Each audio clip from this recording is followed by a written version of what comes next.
ಕೌಸಲ್ಯೆಯ ದುಃಖ.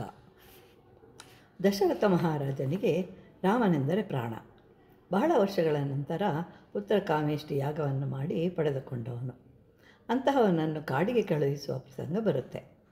ಇಷ್ಟವಿಲ್ಲದಿದ್ದರೂ ಧರ್ಮಕ್ಕಾಗಿ ಆ ಕಾರ್ಯವನ್ನು ಮಾಡಬೇಕಾಗಿ ಬಂದಾಗ ಅತೀವವಾದ ದುಃಖವನ್ನು ಅನುಭವಿಸುತ್ತಾ ಕೌಸಲ್ಯೆಯ ಬಳಿ ಸಾಂತ್ವನ ಸಿಗಬಹುದು ಅಂತ ಹೇಳಿ ಅಲ್ಲಿಗೆ ಬರ್ತಾನೆ.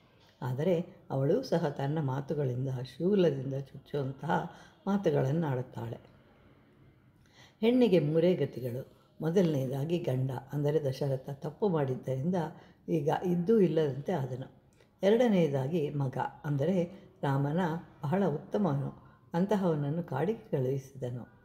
ಮೂರನೆಯದಾಗಿ ಗಂಡನು ಹಾಗೂ ಮಗ ಇಲ್ಲದಿದ್ದಲ್ಲಿ ಇನ್ನೊಬ್ಬ ಮಗನ ಬಳಿ ಇರಬಹುದು. ಆದರೆ ಲಕ್ಷ್ಮಣ ಅಂದರೆ ಅವನೂ ಕಾಡಿಗೆ ಹೋದನು ದುಃಖದಿಂದ. ರಾಮನು ನರಶಾರ್ದೂಲದಂತೆ ಎಂದಿಗೂ ಯಾರ ಎಂಜಲನ್ನು ತಿನ್ನುವುದಿಲ್ಲ. ಅಂದರೆ ಭರತನು ಆಳಿದ ರಾಜ್ಯವನ್ನು ಎಂದಿಗೂ ಆಳುವುದಿಲ್ಲ. ಆ ರೀತಿ ಮಾಡಿರುವೆ ಅಂತ ಹೇಳ್ತಾಳೆ. ಅಲ್ಲದೆ ಗಂಡನ ಸೇವೆಯೇ ಪತ್ನಿ ಧರ್ಮ, ಅದನ್ನು ಪಾಲಿಸಲು ನಾನು ಇಲ್ಲಿಯೇ ಇರಬೇಕು, ರಾಮನೊಂದಿಗೆ ಕಾಡಿಗೂ ಹೋಗುವಂತಿಲ್ಲ ಎಂದೆಲ್ಲ ದುಃಖಿಸುತ್ತಾಳೆ ಕೌಸಲ್ಯ.